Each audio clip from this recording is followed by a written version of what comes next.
In 1967, Ronald Reagan became the governor of the state of California. In his inaugural address, he talked about the peaceful transfer of power, something he described as the simple magic of the commonplace routine, which makes it a near miracle to many of the world's inhabitants. He then went on to utter an iconic phrase that would be repeated by politicians for decades to come. Freedom is a fragile thing, he said, and it's never more than one generation away from extinction. Now, like countless others, I have used that quote many times, but I have a confession to make. I never really believed it. Surely, after 250 years of this stuff, we no longer have to worry about losing it. I'm not pleased to report that I actually believe it now.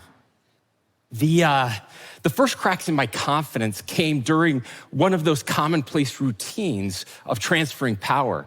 As lieutenant governor of the state of Utah, it was my duty to certify the votes of the electors for the presidential election. While the meeting to do so was open to the public, it was so commonplace and routine that no one ever showed up. As I walked into the room, I was stunned to see dozens of angry protesters screaming that the election had been stolen and demanding that we violate state law and change the votes of the electors. Now, I know what you're all thinking, and you're probably wrong. This was not 2020. This was 2016, and the protesters were Hillary Clinton supporters. Now, it got far worse somehow 4 years later. With the election less than 2 months away, a friend and I were talking and lamenting about the state of our country following a summer of destructive protests by the extreme left and an extreme right that was already undermining the validity of an election that hadn't even happened yet. Isn't there something you can do, she asked. Well, that question haunted me all weekend. So I picked up the phone and called my opponent. By the way, I was running for governor at the same time that Trump and Biden were battling for the presidency. I called my opponent, a Democrat named Chris Peterson, whom I respected. And I said, hey, Chris, this is Spencer Cox. I have a crazy idea. What if we filmed a campaign ad together? I could almost hear the confused look forming on his face. To his credit, he agreed. And 1 week later, we were in a studio together. Let's watch. I'm Chris Peterson. And I'm Spencer Cox. We are currently in the final days of campaigning against each other to be your next governor. And while I think you should vote for me... Yeah, but really you should vote for me. There are some things we both agree on. We can debate issues without degrading each other's character. We can disagree without hating each other. And win or lose in Utah, we work together. So let's show the country that there's a better way. My name's Chris Peterson. And I'm Spencer Cox. And we approve this message.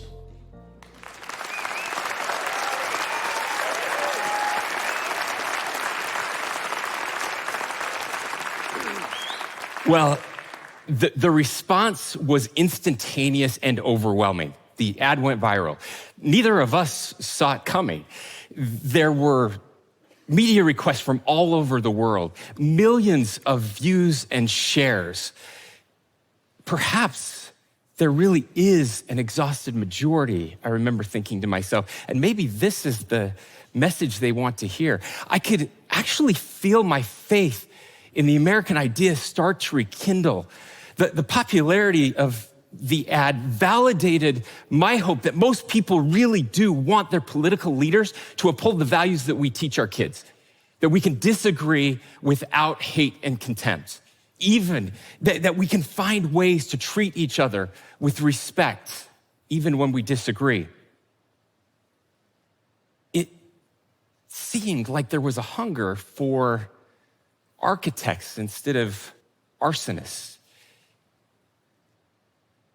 My hunch was confirmed 1 year later when a professor submitted a version of our ad to the Stanford Polarization and Social Change Lab as part of a huge depolarization experiment.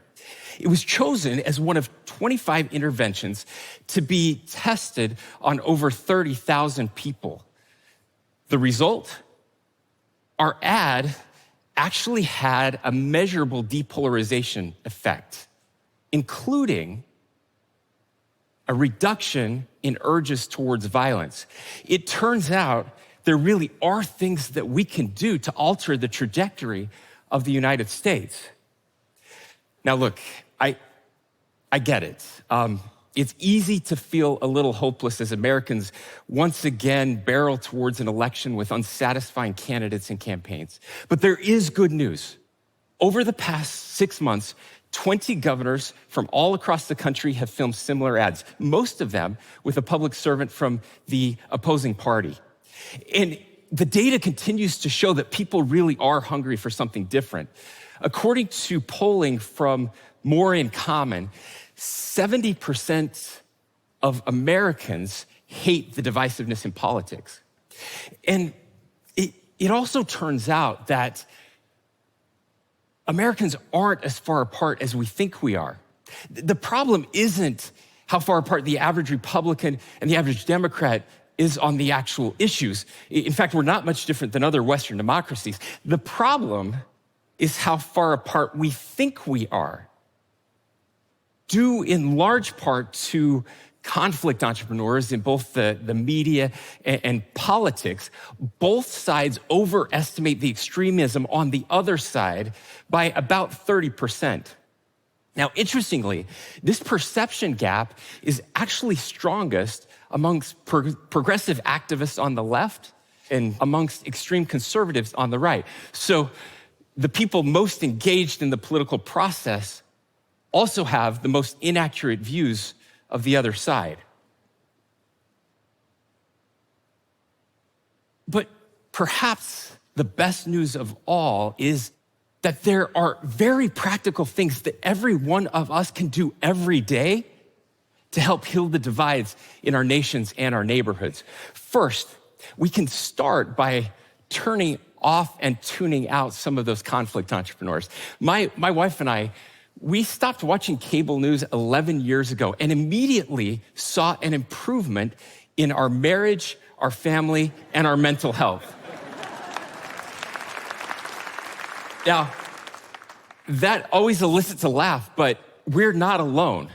Studies have found that more time spent on the latest headlines, whether through social media or traditional media outlets, is really bad for our mental health. Psychologists refer to this phenomenon in different ways, like media saturation overload or doom scrolling or headline anxiety. You see, more news on all the time isn't making us smarter, it's just stressing us out. Second, we can spend more time, preferably offline, with real people who are different than us. In the words of Brian Stevenson, proximity will empower you. You see, it's just harder to hate up close. To tell me more about why you feel that way is a magical request. 20 years ago, we rarely identified each other by our political identities first. As for me, I'm a father, I'm an NBA fan, I'm a terrible aspiring bassist in a band, I'm a Utahn, I'm an American. How about you? You see, if we look beyond our political tribes, we can actually find shared identities and friendships that unite instead of divide. Now, third, we can serve others. Service and volunteering help build up communities and improve our outlook on life and the people around us. Some forms of regular volunteering have even been associated with lower blood pressure. There is nothing better for the soul or society than giving back.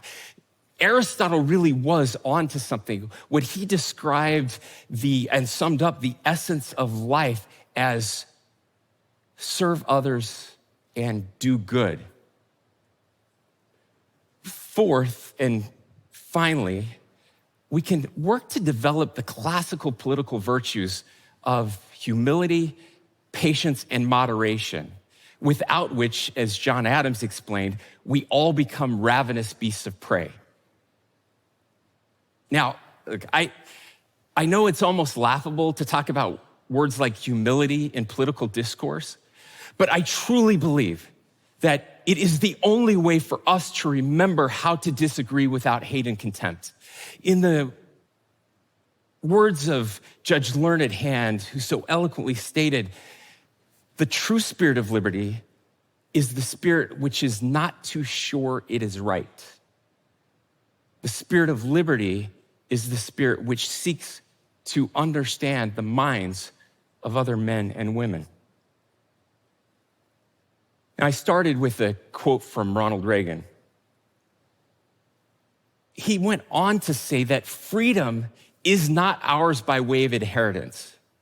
It must be fought for and defended constantly by each generation, for it comes only once to a people. And those in history who have known freedom and then lost it have never known it again. Ladies and gentlemen, it is our solemn duty in our generation to once again secure the freedoms endowed to all of us from on high. We cannot wait for politicians or the media to do it. It will take real work, hard work by each of us, but we must remember how to disagree without hate. We must rise up and meet that radical call to love our enemies, especially our political opponents. It's not an easy answer, but it is a simple one. If we really want to change the world, we have to start by changing our own hearts. Thank you.